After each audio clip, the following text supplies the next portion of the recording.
I think one of the challenges is that and I haven't done a lot of study on this, but it would be interesting to look at the biblical and theological role of a pastor, and then to see how culturally we've adapted that over time.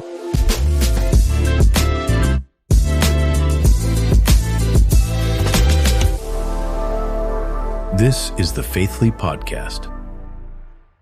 Hi, and welcome to the Faithfully Podcast. Today's guest is Jeremy Fulda, and he serves at one of the most influential seminaries in the world. This is a moment where churches are facing leadership shortages. We're talking about ministry burnout and shifting pathways into vocational ministry. And I think Jeremy has a very unique vantage point into both the challenges and the opportunities ahead. So, Jeremy, welcome to the Faithfully Podcast. Alicia, thank you so much for having me today. It's a real pleasure. Take us back to the beginning. How did God first begin stirring a call to ministry in your life? Yeah, it's a great question. So I grew up going to church fairly regularly. My older brother actually got really involved in a church in my hometown of Tulsa, Oklahoma. And my parents were the type that were very supportive. And as he got more involved, they got more involved. And then the rest of the family attended more and more. And the switch for me as I went from middle school to high school was one that was pretty profound. I had several really good youth ministers that really poured into me. And I would say that transition as I got into high school, I started to get more and more serious about my faith, and I started to read a lot, get into the Bible more. And so went off to college. After college, I went to Europe. I traveled there for about a month, and something happened where I came back from that trip, and I was just like, I can't do this. I felt like the Lord was calling me to something else. And so I went back home, just started to kind of pray, reach out to different people that I knew, influential leaders in my life, pastors in my life. I took a year-long internship at a local camp and retreat. And it was there as I spent that year serving different groups that came in. They would be church retreat groups or individual groups. That year was kind of a year where the Lord was just kind of telling me, hey, you need something deeper. I want you to go on to theological education. I eventually ended up finding Asbury Seminary, and ultimately where the Lord began calling me into full-time ministry. Wow. I love that journey. Thank you for taking us through it. I can't help but reflect on the role that your youth pastors had to play in that earlier part of your call to ministry. We've had over 100 episodes of the Faithfully Podcast. That's one of the themes that's emerged. So many pastors and ministry leaders, people who are serving the kingdoms, have called out their youth pastors as being really pivotal in their journeys. And so I want to mention that just as an encouragement to the youth pastors who are listening and pouring into young people, especially those young people who will grow into callings in ministry. Yeah, I mean, when I look back in my life, that's one of the things that I can see over and over again is the Lord blessed me with community, but also mentors in my life. It was almost in a way that I could see how He just had them hand me off from one to another, all the way through high school to college, from college, even out of college, and even when I started seminary as well. And I can just think of and name all of those people that, I wouldn't be in ministry today if it weren't for them in my life. You told me that you spent time serving as a missionary in Taiwan, which I got very excited about because that's where my folks are from. How did that opportunity come about? Yeah, so I was in my third year of seminary. I had a fellow student that was from Korea, and I ended up spending the summer with him, traveling throughout Korea. I went for 2 or 3 weeks traveling and visiting different churches in Korea, and then for the other 2 or 3 weeks, I taught English at Seoul Theological University there. That's where the Lord opened me up to missions. While I was over there, I was standing on a mountain, and I just felt like, I was like, Lord, if you want me to do this, I'm open. I'm willing to do this. And so after that trip, came back to the U.S. I came back to Wilmore, and the organization I went with, One Mission Society, had a representative at the Student Center in Wilmore reach out to me to come and share with undergraduate students about my experience there.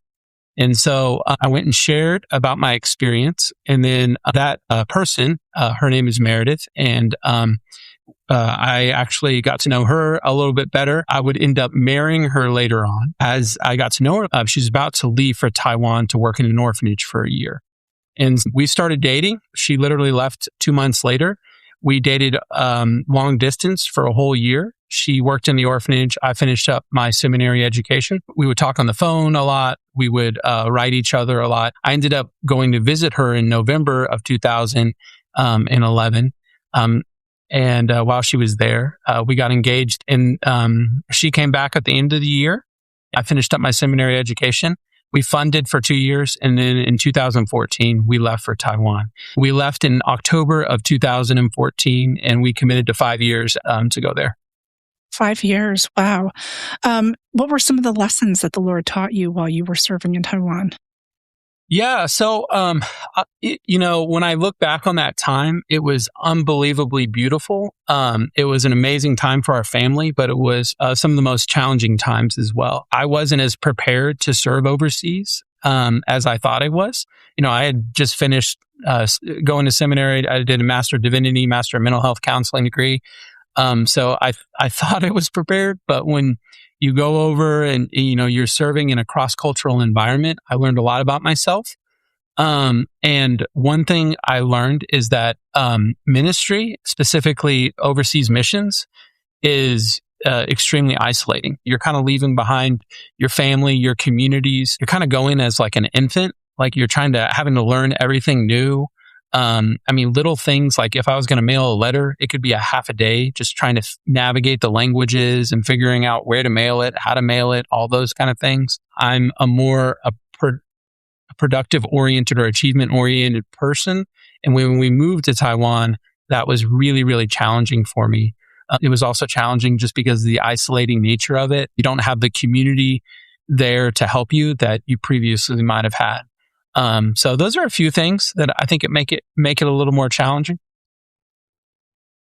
So what you've called out is something so important, which is there is a big difference between credentialed and prepared. I probably didn't understand the impact of environment and calling as much as I do now. This is kind of what I tell my students is that, you have your job description, that's like what you're going to do. And then you have the environment that you're going to work in. And you can be in the right job description and wrong environment and be miserable. And you can be in the right environment and the wrong job description and be miserable as well. For some people, the environment doesn't even have to be like a bad environment. It just can be not conducive to someone's personality.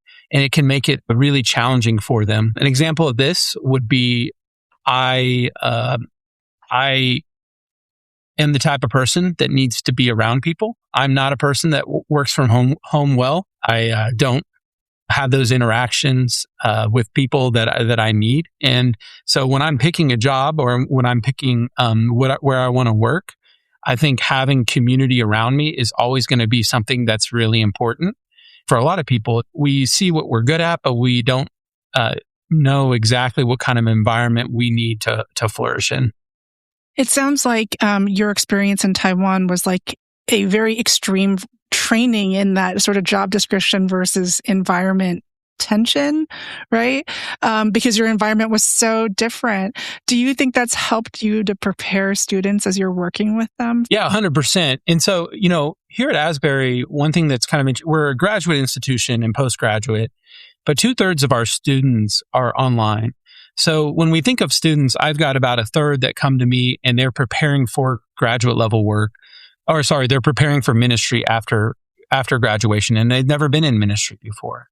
2/3 of my students are already in ministry. And so for some of them, I'm trying to prepare them for something that they've never gone into. And maybe the things they think are going to be important are less important and vice versa. However, others, they're already in it and they're realizing the challenges that they're facing. And so there's a lot of students that come to me, and I mean, especially early on, like they might be 6 months, a year out from graduation in their first ministry role, and they're like, did I miss something? Is something wrong with me? Like maybe I didn't understand the calling. And some of that is just, they're just placed in an environment that's not conducive to their personality. And some of them are placed in an environment that wouldn't be conducive to anybody's personality. So what we do is we start working with these students and trying to understand like what environment is really, conducive to your personality. What are you looking for? How can you flourish and not languish? Jeremy, when we first met, you shared with me that God showed you young people who wanted to serve him, but who needed preparation, support, and guidance. Can you share more about that vision? Yeah. After I came back from the mission field, I served in my hometown of Tulsa, Oklahoma, in the local church. And what I saw there, my role was an executive pastor. So I began to kind of oversee and supervise, the different areas of the church. And one thing that I saw while I was there is that you had a lot of younger ministry leaders that were coming in to the church, but after a year, 2 years, they began to struggle a lot.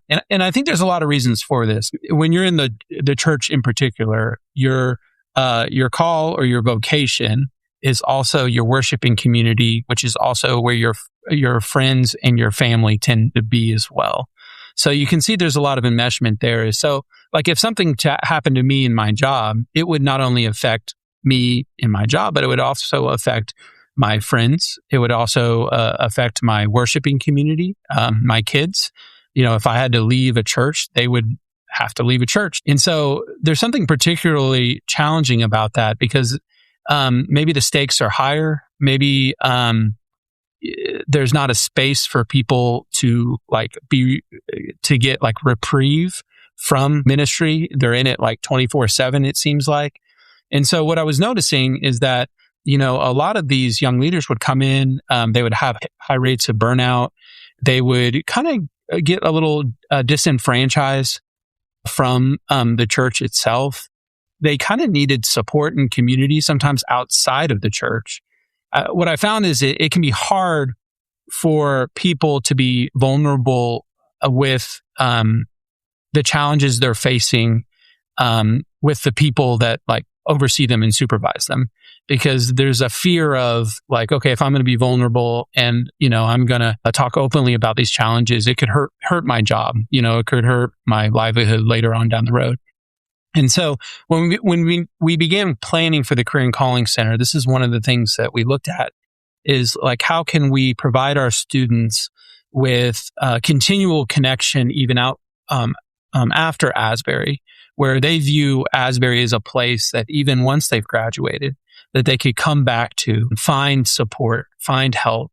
That was one of the reasons I came back to Asbury is I feel like the seminary is uniquely positioned to kind of help its graduates in this way. When you're Asbury, you really are Asbury for life. And we are going to care for you even after you graduate, as you get into ministry, recognizing that ministry is challenging and difficult. What year did you return to Asbury? Yeah, so I graduated in 12 and I ended up coming back here. I started in this role in 2022 in the summer. And then my family moved back here to Wilmore at the end of 22. You joined Asbury in the role of Director of Career and Calling. Your role has expanded since then. But how did that opportunity first come about for you? Yeah, so the role as a Director of Career and Calling was brand new. It was an initiative that kind of started with the aim of helping come alongside our students, help them discern, gain more clarity in not only their calling, but also their career and where they were going to go after seminary. And so what happened is I had several contacts still at the seminary. And when they started this role, when they, wrote out the job description and they planned on hiring someone, they reached out to me and they asked if I'd be interested in applying. And it kind of everything kind of aligned at the right time for our family. And so, I applied and went through that application process. And the Lord kind of just opened up doors for me to come back. Yeah, and it was a very important time at Asbury too, right? Because of the Asbury Outpouring. We moved up here at the end of 22, and the outpouring would have happened around February of 23. I see. So right before. Yeah, right before. And for anybody that doesn't know, so like if you come to Wilmore is a very small town. On one side of the street is the university, and on the other side of the street is the seminary. And they are the founder of the seminary came from the university, was a president, but as far as the institutions, they're pretty separate. But when the outpouring happened, it started at the university in the main auditorium over there, which was Hughes Auditorium. And when it first started, I was actually in Colorado. I was at one of our extension sites. I traveled to the different ones. And my wife called up and she just mentioned, "Hey, have you heard? There was a chapel service in Hughes, and it's still going on." So that kind of made me aware of potentially, what could be going on. And then I talked to her again about 2 days later, and she just said that, it was still going on. More and more people were kind of gathering there. And I came home that day, and I brought my family over. And at that time, it was smaller, but I brought my family into Hughes Auditorium. We have young kids.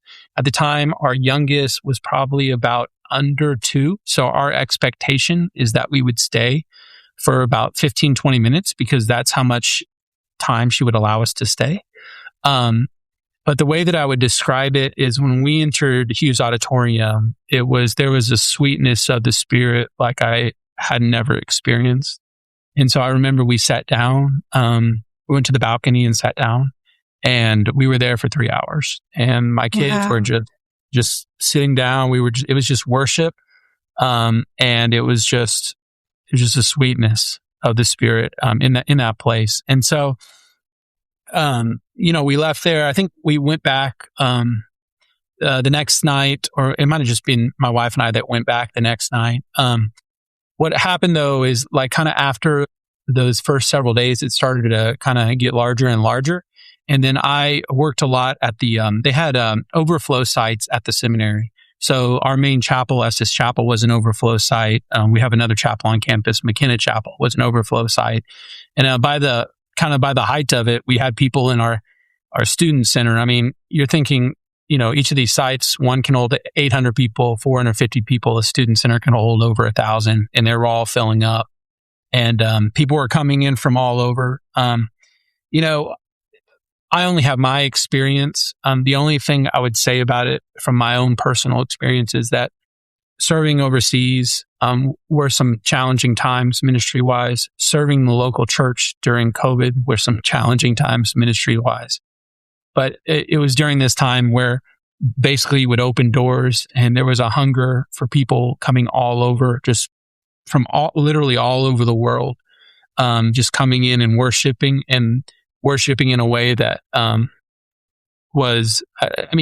worship wasn't like by any means like overly produced. It was just simple worship. And for me, that was a very encouraging time just to see the hunger and the desire for people to worship God. And so, yeah. Wow, that's so beautiful. And it's exactly the way that my husband described it. He was one of those people coming from all over. He flew from New York City to Asbury just to experience what was going on. And I think the way you described it, the sweetness of the Spirit, is exactly the way he would have described it. And I love your story about how your 2-year-old was able to sit still for 3 hours. I've got 3 young children. Like, that is a miracle in and of itself. Wow, amazing. I wonder, were you able to detect a shift in the kind of conversations that were happening as a result of the outpouring? There were many people on the university side and also the seminary side that were praying for this. They were praying for the Lord's movement and the Lord's outpouring of His Spirit And even some people that I'm close with on the seminary side, it was something that to them, I would say it wasn't as big of a surprise, in the sense of they were a part of groups, part of people that were coming together and kind of laying the groundwork of prayer and seeking the Lord for this to happen. So I don't know if that kind of makes sense. Yeah, it absolutely. It's not as students were suddenly talking about calling or suddenly talking about ministry. Those were things they had already talked about. This was a moment they had prayed for. You mentioned earlier in our conversation, Jeremy, that about 2/3 of your students are online. How are the needs of your online students different from those who are on campus with you? Yeah, I think kind of mention what I mentioned earlier. A lot of our online students are they are already in ministry, so they're already in full-time or part-time ministry. Might be, they handle or they balance school in addition to balancing full-time work, and if they have a family as well. I think that they're a little more maybe aware of what their immediate challenges are in their current ministry context. I think also sometimes online students, if you think about it, they're not taking as many hours, but they're also probably going to be a student a little longer. So they're, getting their degree maybe not as quickly. And so you're able to connect with them, over a period of time. But what I've noticed is with online students is that, a lot of them are really, open or hungry for a mentor. So we do something for, we do a program through the Career and Calling Center called Asbury Legacy Mentoring. We are basically pair an alumni mentor with a student in a like-minded vocation. I have found that especially for our online students, they see the value of that. There's multiple reasons. One being the isolation, like finding a mentor that is knowledgeable in what they do, but also that is safe enough outside of their ministry context where they can share openly. I also think that especially with younger generation, that they are really open to having generational relationships, because they realize, hey, listen, I've never done this before. So how can I connect with somebody that has, and they can help walk alongside me and help me as I navigate things that are kind of new for me. And so I've seen that as well. That makes a lot of sense. I love how thoughtful you are about making these relationships, because they are so important to your students. All right, for the students who are on campus, who are not yet in ministry, when they come into your office, what are they anxious about? They know that they're called to ministry, but they're a little uncertain into what type of ministry that they're called to. And this is one of the challenges the beauties of seminary, is that, I came to seminary as a pastor, wanting to be a pastor, but I didn't realize that, there's 100 different types of pastor. You've got like a lead pastor, executive pastor, children's pastor, youth pastor, discipleship pastor, missions pastor.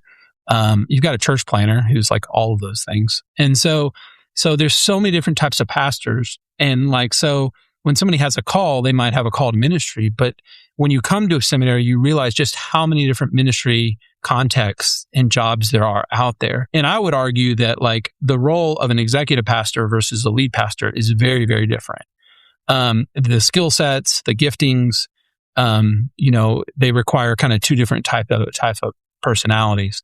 And so a lot of students will come in and they'll be like, yeah, I have this call to seminary. I have this call to ministry, but I'm trying to discern what that looks like, once I graduate here. And so what we do is we have different programs that are set up. We have some that are more co-curricular.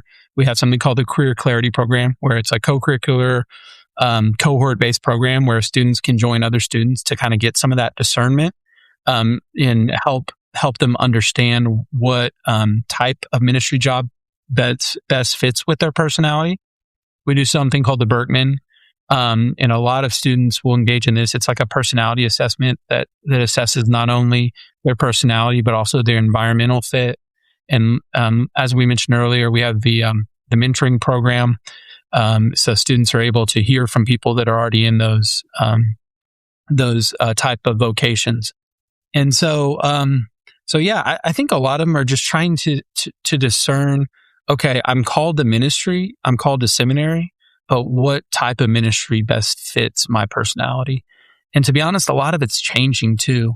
Probably the type of ministry that was, around 15, 20 years ago, like even when I graduated, is a lot different than the type of ministry that is kind of up and coming now.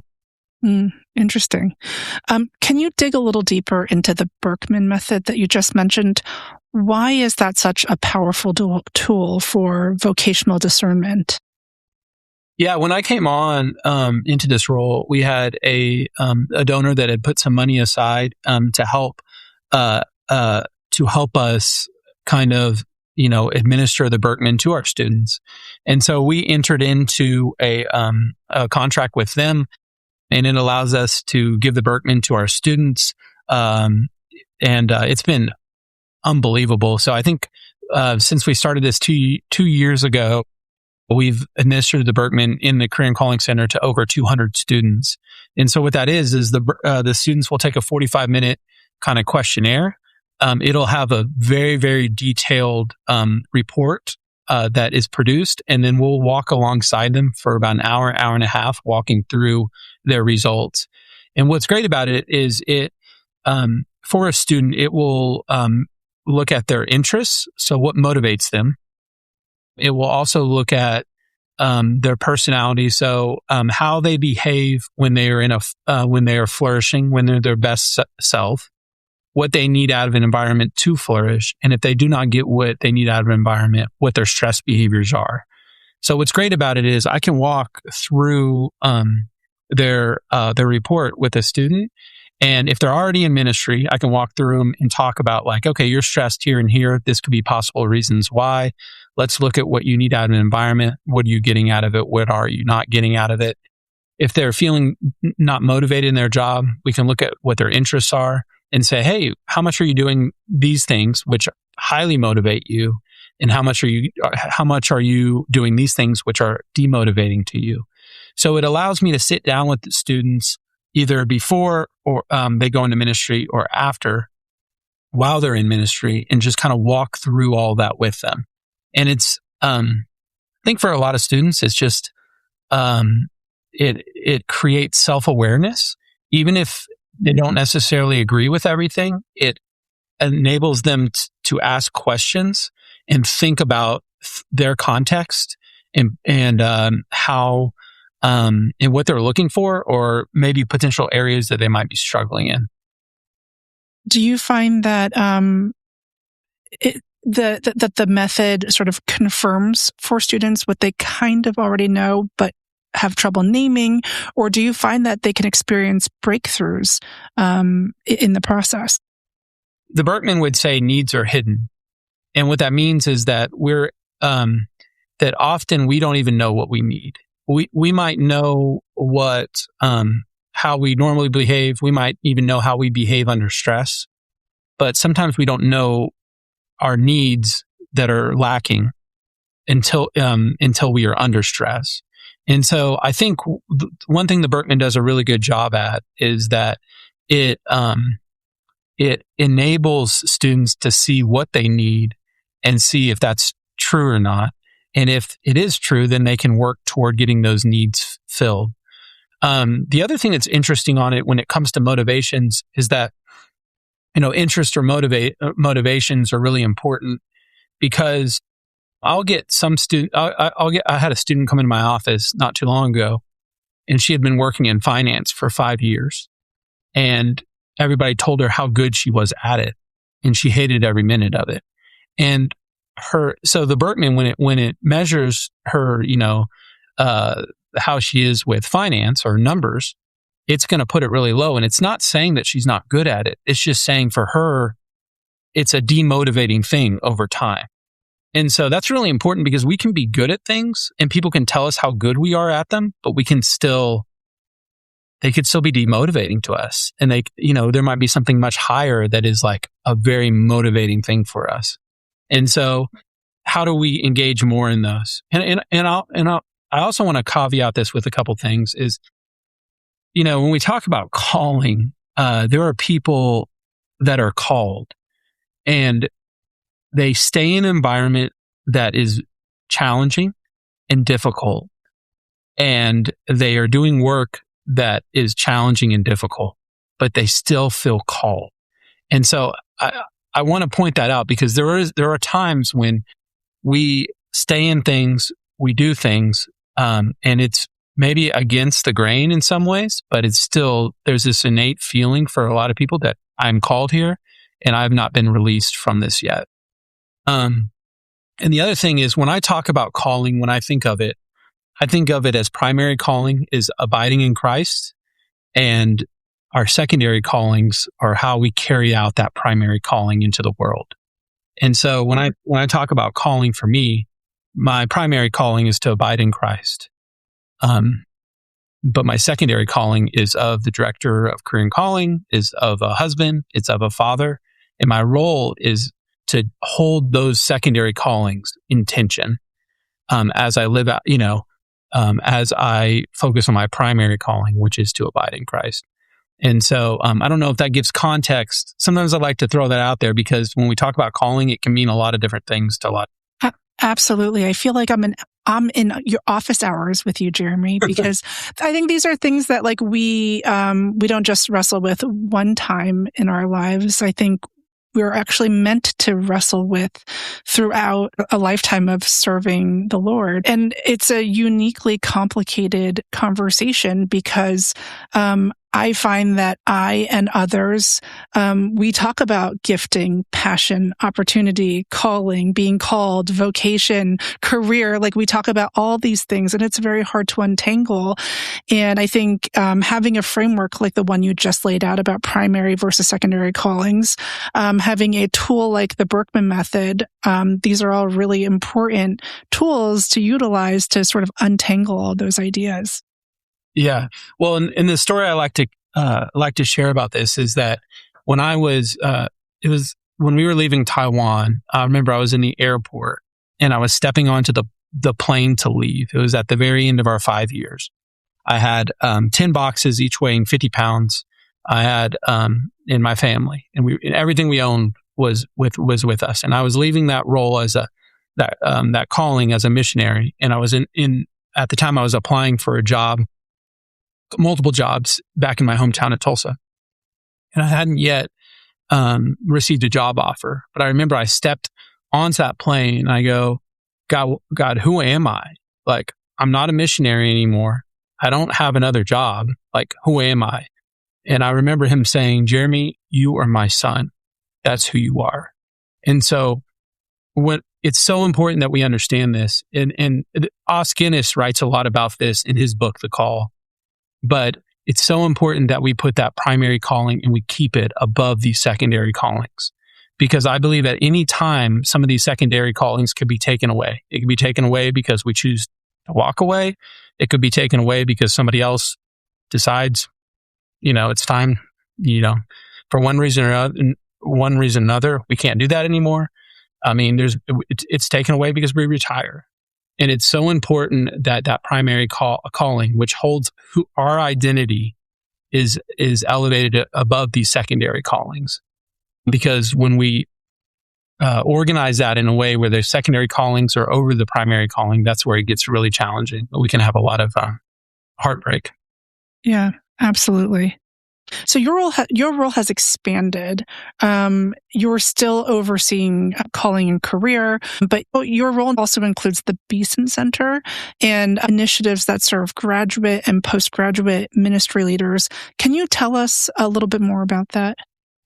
Yeah, and so the Beeson Center is an entity of Asbury Seminary. It's reaching out to is ministry leaders either before seminary or after seminary, particularly providing resources in the Wesleyan tradition for leadership and preaching. Recently, the Beeson Center has been undergoing a relaunch. My supervisor is Dr. Jessica Legrone, who is the executive director of the Beeson Center. As she came on board, she asked me to come over and help with this relaunch. And so we are currently looking at and building up kind of systems and programs in order to reach out to ministry leaders everywhere. I want to go back to something else you said. A lot of your online students, they might already be in ministry, but they might also be entering ministry as a second career. Can you talk about those students, the second career students?